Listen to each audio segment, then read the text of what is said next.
This week on the Computer Chronicles, a survey of cyber cafes. We'll take you to Harvard Square in Cambridge, Massachusetts to meet the founder of Cybersmith. We'll also visit a new internet cafe in San Francisco that's open 24 hours a day.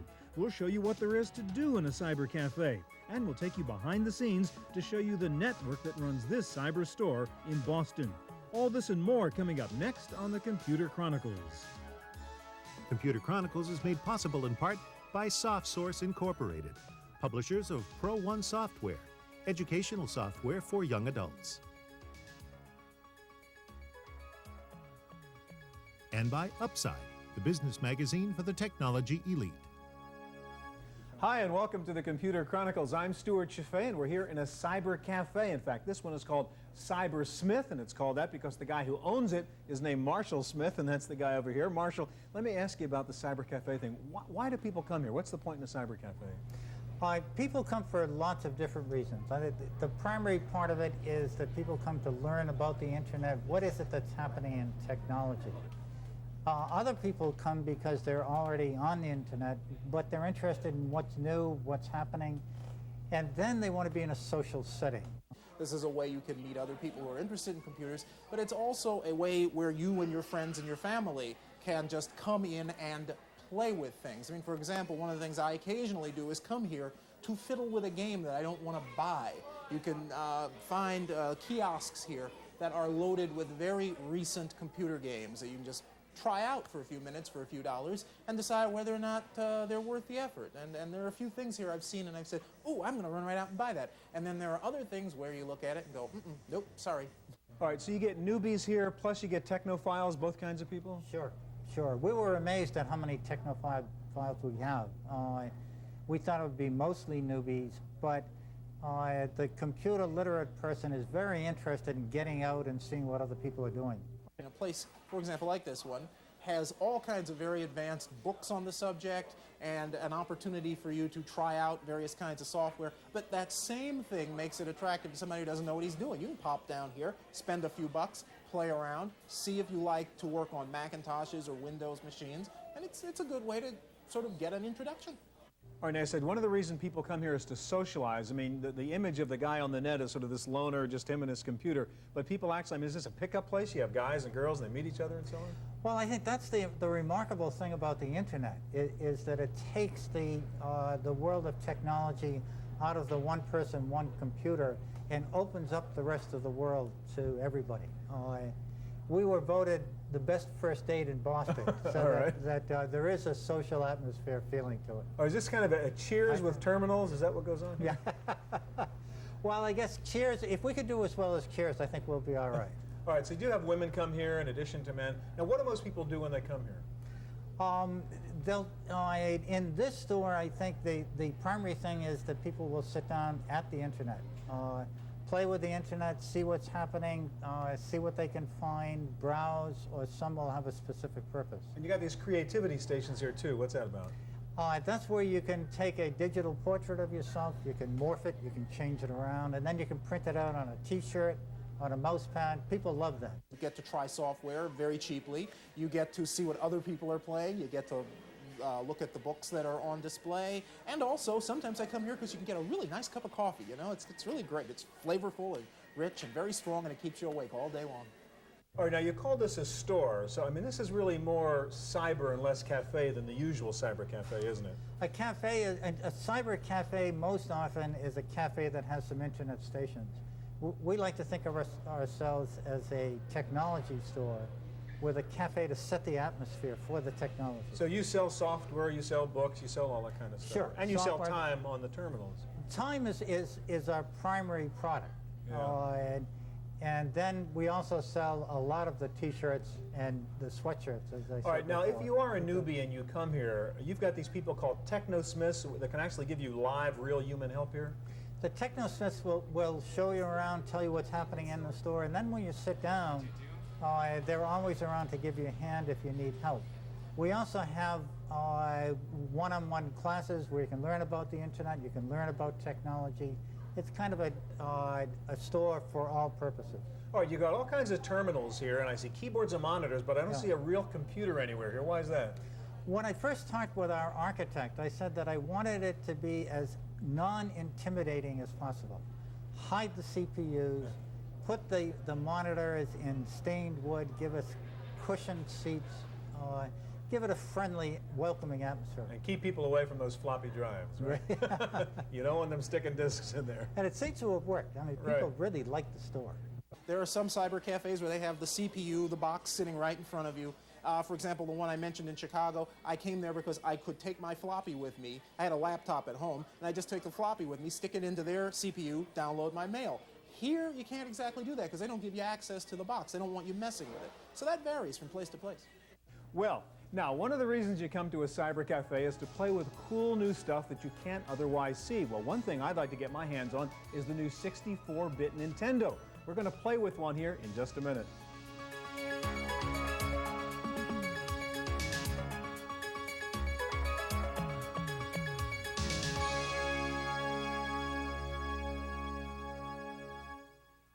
So this is the new Nintendo 64. It's the first 64-bit video game console. As you can see, it uses cartridges, not CD-ROMs, and this is the original Japanese version because it's just barely coming out in the United States now. You can see the Japanese language. Nintendo says this thing has the processing power of about 10 Pentiums, and Kate Schramm is one of the technosmiths here at Cybersmith. You guys are, in fact, the first ones in the country to actually have these, right? Yes, we are. Not even Toys R Us. We beat Toys R Us out for the rights to showcase it. Okay, so you can play the Nintendo 64 here, and the first game coming out with it is, of course, the 64-bit version of Mario. And show us what's different about this. Well, it is very three-dimensional. Mario has moving hands, moving head, he breathes. You can have different views. You can zoom in to get a closer picture, or you can zoom out for a more aerial view. And again, what's cool, I mean, this is like Doom meets Mario, right? You can move left, right, up, back, all the way around. It's full 3D. So what's the point in the game? Well, you're trying to save the princess. Right now, we've gone inside the castle. There are different rooms with different challenges to them. We are going to go into this room. Some are locked and you need keys to get in. And since the directions are in Japanese, it's very challenging. Right, so far. All right, now there's no bad guys that are about to blow you up here, right? No. Okay, so where are we now? We're in a garden-type area. Yeah, the motion is really great. He stops, he turns, Can he jumps. jump? Can he swim in that pool? He can swim. Have him swan dive. All right. All right, now this is Mario 64. Another new game coming out with the Nintendo 64 is Pilot Wings. Can you show us that one? Certainly. Okay. Okay, Pilot Wings is a flight simulator game. We're taking off right now. What are we flying, Kate? What kind We're of in vehicle a is this? gyrocopter. Wow. Okay, so we're in some little island here, and we see really detailed backgrounds, really Look at the smooth fountain, it's movement. Yeah, fabulous. wow. And what's the object? What are you trying to do? Trying to fly through these hoops, control your aircraft to the best of your ability. So you get points for doing certain things? Yes, and you're also, further on in the game, you can shoot different objects. Some of them are as small as a kite. And we see the water's got great detail. There's waves, there's clouds there that you can actually fly through. All right, come back to the ground so we can kind of see what those backgrounds are. But I mean, you have a gun? Do you shoot people? Do people try to shoot you? No, no one is trying to kill you. Another peaceful game. I don't believe it. All right, so you want to have to figure out how to land without crashing. Is that the deal here? Yes, it's very hard to do. That's the hard part of flying, isn't it? It's the It's trick. really smooth, yeah. I'm not coming in straight. Ooh, into the water. Have you landed successfully on this? 3 times. All right. Is it kind of easy to do, or how hard is it to learn? It is easy to do. You learn by doing it. Yeah, That's part of the fun too. Those backgrounds are really great. All right, so that's Pilot Wings. Thank you. All right, there are many flavors of Cyber Cafe. Some of them focus on the social aspects of meeting people. Some of them focus on the games and the virtual reality world. We're going to take a tour of some other cyber cafes now with Giles. In the cool, hip neighborhoods of San Francisco, the cafe is a hangout, a kind of community living room where you can meet a wide sampling of humans and other species. Patrons of the Horseshoe on Haight Street settle comfortably into well-used chairs and tables to read, sketch, and sip espresso. But some regulars come in to use the computer terminals at the back of the room, to look for apartment rentals or roommates, and to check their email on the local cafe network. San Francisco's newest cyber cafes have a very different look, and computers are much more a part of the decor. At CoffeeNet in the Soma district, local workers from Multimedia Gulch come in to meet friends, to eat lunch, and to surf the World Wide Web. It's where the social animal meets the digital animal. What we decided is that we wanted a social arena where people could come in and have some fine foods, an upscale type of environment, an alternative to, say, bars, as well as having, the internet access where they could enjoy going out and sharing some of their finds with some of their friends, that type of environment. CoffeeNet's clever arrangement of tables and terminals tends to foster group use of the PCs, but the owners are still searching for exactly the right formula. We've been watching people, and there seem to be two groups, the type of people that come in and they're a one-on-one with the computer, and yet of late we've been seeing the people coming in and bringing friends and saying, hey, come on over and see what I found, it's really great, this type of thing. A few blocks away in Multimedia Gulch, an old commercial space has been transformed into a high-tech candy shop. At the 24-hour Internet Alfredo, it's a short walk to the espresso machine, but the path takes you by a lavish collection of expensive hardware. The cafe's owners are keen to create a lively social environment, even throwing parties for the locals. But they are just as serious about attracting serious computer users. In particular, we're talking about the companies that need a place to meet after a conference and when they're away on a trip, or the business traveler that is away from home, or again, the people who live, the people who live here and are independent contractors. They have very good contracts and they need a place where they can work fast, inexpensively, and reliably. There are no leashed lizards at Internet Alfredo, but all the new cyber cafes are still learning how to mix the social and the digital, even if they sometimes seem contradictory. Not at all. On the contrary, they complement each other. How? Huh? How? That's a good question. For the Computer Chronicles, I'm Giles Bateman. We're here at one of the creativity stations at Cybersmith, and here to help us out is one of the techno-smiths, and Vanessa Fernandez is going to help us. What can I do here, Vanessa? Well, first you can make your own screensaver, you can make your own digital portrait, your own video greeting card, your own personal web page, or you can just draw. Okay, all using a picture of me we can take right here? Absolutely. Let's do it. Okay, so what do we do? So you selected the digital portrait. Yes, you can make your own mouse pad, your own t-shirt. Okay, and what's the software we're going to use here that you're loading? It's a mixture of Dabbler and Adobe Photoshop. It's a custom design program by Cybersmith. Okay, and there it is. Okay, there you are. What do I do? I want you to look up at the lens. I have to mug this camera? Am I getting about here? And I want to see some teeth. Right. I like that. What a smile. You did it. Okay. All right. Can you make me prettier? That's what I want here. Well, do you want to be black and white? It might help. Yeah, maybe all black wouldn't be bad. Let's start out and see what happens. All right, so you can apply all those different filters, huh? Yes. Oh, I like that. That's not so bad. Okay. Now, background? I'm going to give Stars. you some color. Yeah, put me out in space. Okay. I like that idea. Oh. We didn't quite get into space. Oh, that looks nice. You like that, though? Yes, I do. All right, we'll try. Gives you a classic look. I'm going to send it to the print counter. All right, send it to the print. So to get my mouse pad now, we have to go over to the print counter? Exactly. Let's go do it. Okay. Okay, we're here at the print station with Vanessa. What do we do next? Okay, I'm going to enlarge your picture. Okay, so there's a picture we just took. And so you're bringing it over to your software that you're going to print from? That's right. So I'm sending it to the printer right now. So what would you like? We're going to do a mouse pad, okay? Okay, mouse pad. No problem. F4 is mouse pad. F4. And print. That's right. It's printing right now. You can see. All right, so there's our printout. Yes, it is. And what do you have to do now, Vanessa? I have to cut it out along the image so it fits on the mouse pad. Okay, so you're going to make it a size that will print out onto that mouse pad. Exactly. And this is the real high-tech cutout system here. That's right. I'm an expert. I think I see a need for another invention, Vanessa. What would that be? A photo cutter, an automatic photo cutter.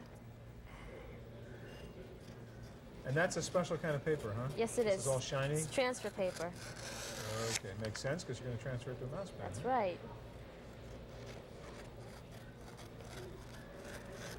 go. All done. Okay, so what do we do now? Well, now I have to get your mouse pad. Here we go. Center it.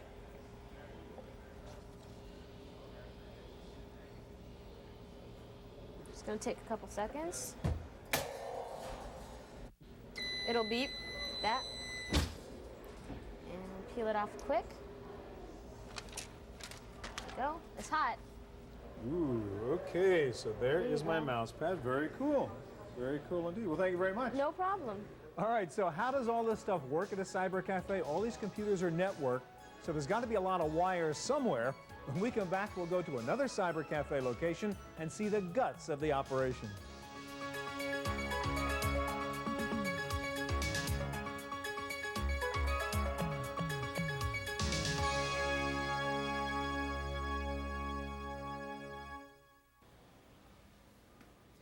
Behind every neat networked desktop PC is usually a very messy wiring closet like the one we see right here. In fact, where we are right now is Network Central at a cyber cafe in Boston. And the guy who put all this together is Bill Haw of Digital Equipment Corporation.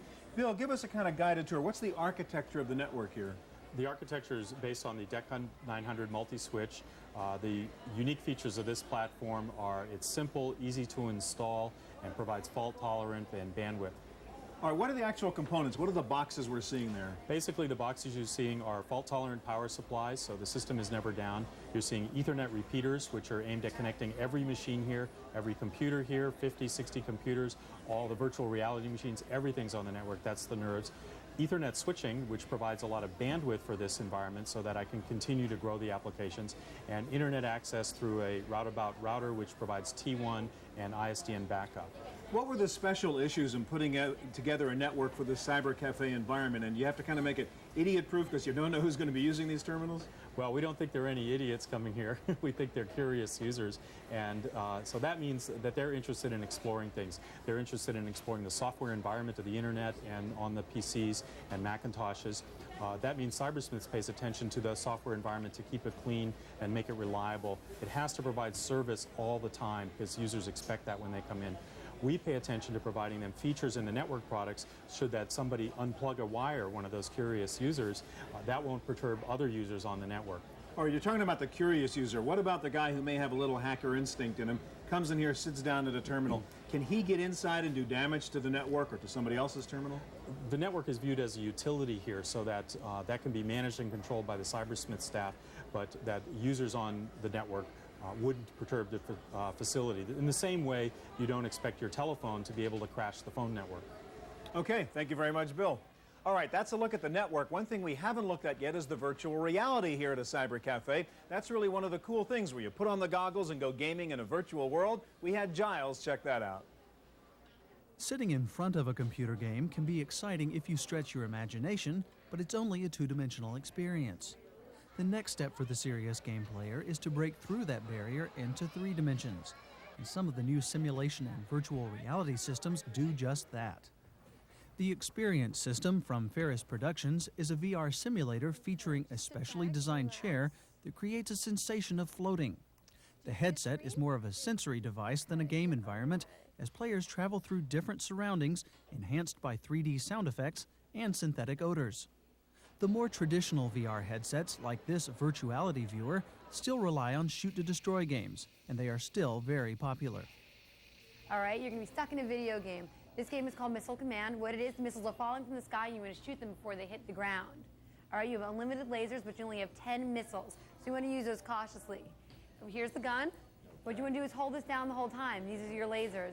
Well, computer games, it's not like virtual reality, you know what I'm saying? It's cooler because you can see everything, and when you look around, you can look, you look this way, and it looks that way. But on a computer, you just like look at one thing, and your eyes start to water because you're just sitting there, and then your back hurts because you're just sitting down all the time, you know what I'm saying?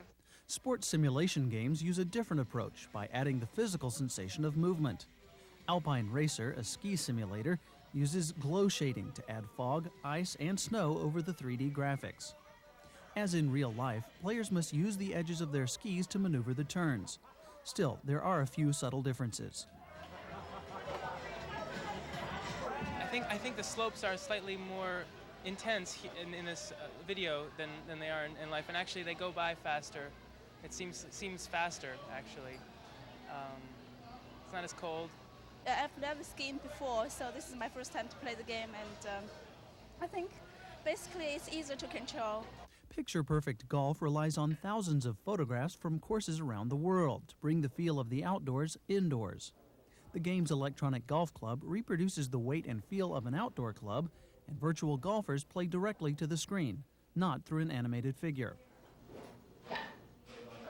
Is it a cafe, a computer center, or a VR playground?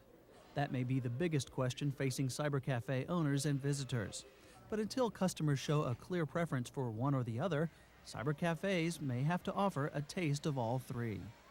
For the Computer Chronicles, I'm Giles Bateman. What else can you do in a cyber cafe? Well, you can buy lots of neat stuff. They have computer magazines, all kinds of computer books, and they also have computer software. What's really cool here is not only can you buy computer software, you can actually try it before you buy it. And this is one of the CD-ROM demo stations here, and Chad is another technosmith who's going to help us. Chad, if I wanted to find out if I like the Dig and whether or not to buy it, show the game to me. How do I run it here? Well, the Dig is a classic-style science fiction story where you command a team of NASA astronauts to take the shuttle up to investigate an asteroid that's on its way to impact the Earth. After they shift its course away and start investigating it, it turns into a giant spaceship which takes them light years from home to an alien planet, and that's when they have to try and figure out how to get home. And that's when the story really begins. I like it. My kind of game. All right, thanks a lot. All right, there are other things you can do here in a cyber cafe. They have, for example, T-shirts and hats and sweatshirts with computer-related themes on them. Also, you can go over here and play networked games like Doom and Descent with other people in the cafe, or other people around the world for that matter. In fact, what do most people come to a cyber cafe for? To log on to the internet. All right, you've just logged on to the internet here. Now let me ask you, how do you do this at a cyber cafe? I mean, how do you pay for it? Well, everything runs on a cyber card, which operates all of our computers here. So you're basically buying a certain amount of time, and that gets, what, recorded on mag stripe on the card? Yeah, it's kind of like a debit card, and we've got a magnetic stripe, and you just put it into the reader and swipe, and you're ready to go. And so you got an hour's worth of net time or something like that. All right, now let me ask you, do I have to have my own internet account to do this, or can anybody walk in off the street and use one of your accounts? Anyone can come in and get a cyber card. Now, what's really cool about logging onto the net or the web here is it's really fast compared to at home, right? Right. We use T1 fiber optic cables, and they're 52 times faster than 28.8 modems, which is what most people have in their home computers. So here I don't have to sit and wait no all waiting the time. Usually, no. All right, what's the website you're looking at right now? It's a hot one this week. It's Escape from LA. This is the official site of the movie, and just by clicking on the picture here, we can go to an interactive game, or we can look at videos of the movie or listen to music from the soundtrack. All right. Well, that's our look at cyber cafes on this week's Computer Chronicles. We'll be back again next week with more of the latest on personal computers and the internet. I'm Stuart Chaffee. We'll see you here next time. Computer Chronicles is made possible in part by SoftSource Incorporated, publishers of Pro One software, educational software for young adults. And by Upside, the business magazine for the technology elite. To order a videotape of this program, call 1-800-916-PCTV. Please ask for tapes by show number and title. And for more help in keeping up with the fast-changing world of personal computing, order the Chaffee Letter. Each month, Stuart writes in detail about topics covered on Computer Chronicles and includes his commentaries on the technology that directly affects how you use your computer. To subscribe or for a free trial issue, call 1-800-916-PCTV. The Chaffee Letter, your solution to information overload. For more information on anything you've seen on today's program, check out our website at www.pctv.com. Here's the gun. What you want to do is hold this down the whole time. These are your lasers. It makes no difference. These are your missiles, though. Those be very careful with. You want to save those for the big mosquitoes and for the big airplanes. It'll let you know, because as soon as I put the mask on you, you'll get the full rundown. You'll get the directions for those, okay? Turn, you take your gun, you just kind of turn it back and forth like this. Like I said, you'll get the full rundown after we put the mask on you, okay? Super. So why don't you hop up in here. I'll help you put the mask on. You want to look this way. Over here, this is going to focus. There's one for each eye, okay? So I'm going to put it on over your eyes and ears. Here we go. Is it over your eyes? Yep, pretty much. Okay, let me know when it's nice and tight. That seems fine. Okay, is it focused at all? Pretty good. All right, just in case you want to change it, with your hands, just need to turn those. Yep. Okay. Okay, you all set? Yep, I guess so. All right, here's your gun. You this finger or this finger right in here. Okay, I'm gonna start up the game.